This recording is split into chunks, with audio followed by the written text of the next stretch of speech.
এভাবে কেন মারলো মা?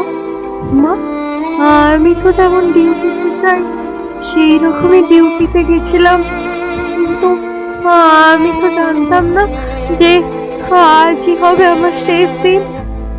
আমি তো আমার জুনিয়রদের সাথে একসাথে কত গল্প করতে করতে রাতের খাবার খেয়েছিলাম। জানো মা, অনলাইন থেকে অর্ডার করে আনিয়েছিলাম আমার সেই সেই প্রিয় খাবারটা গো, ওটাই আজ খেয়েছিলাম।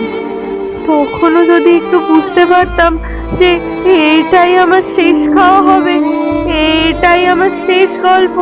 ডিউটির বাঁধনে আমি যখন ক্লান্ত হয়ে গেলাম না, আমার চোখ দুটো ঘুমে বন্ধ হয়ে যাচ্ছিল, একটু শরীরের ক্লান্তি মেটাতে গেলাম, তখনও যদি বুঝতাম মা সারা জীবনের মতো বিশ্রামে চলে যাব, তখন ভোর রাত, আমি ওয়ার্ডে একা, তখন ভোরের শীতল বাতাসে আমার একটু ঠান্ডা লাগছিল, আমি লাল চাদরটা ঢাকা দিয়ে একটু চোখ বন্ধ করেছিলাম শুধু।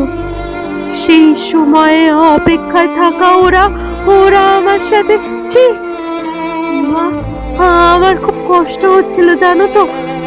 অনেক অনেকবার আমি ওদেরকে বারণ করেছিলাম, চিৎকার করেছিলাম, বাঁচাও বাঁচাও, কে আছো আমাকে বাঁচাও, কিন্তু কেউ আমার চিৎকার, আমার আর্তনাদ শুনতে পায়নি জানো তো মা। আর ওরা আরো পশুর থেকেও বিচ্ছিরি ব্যবহার করতে লাগলো, ফেলতে লাগলো আমাকে নিয়ে ওরা। আমি ওদের হাতে পায়ে পড়লাম জানো তো, আমি এটাও বললাম যে আমাকে ছেড়ে দাও, দয়া করে ছেড়ে দাও, আমি কাউকে কিছু বলবো না, আমাকে যেতে দাও।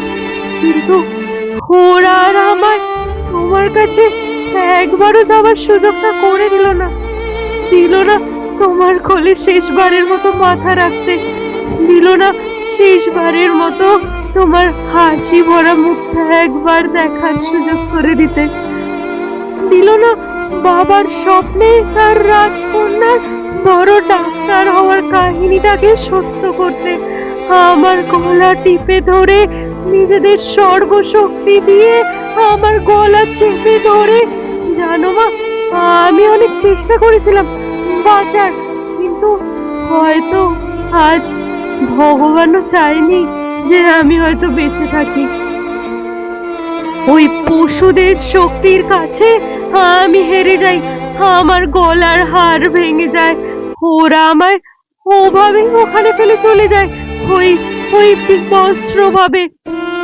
আমি সকালে সবাই আসে, কিন্তু কিন্তু এ কি, আমি কারোর সাথে কথা কেন বলতে পারছি না? তোমাকেও দেখতে পাচ্ছি, তোমায় কত করে ডাকছি, তুমি শুনতে পাচ্ছ না মা? তুমি শুনতে পাচ্ছ না মা আমার ডাক? ও মা, মা, মা গো, এই তো দেখো না মা, ও মা, এই তো আমি। তুমি কাঁদছো কেন মা? কি হয়েছে তোমার? ও মা, দেখি মা সামনে একটা লাশের দিকে তাকিয়ে হাও মাও করে কাঁদছে, লাশটার মুখে দেখতে পাই, ও মা, এ তো আমি।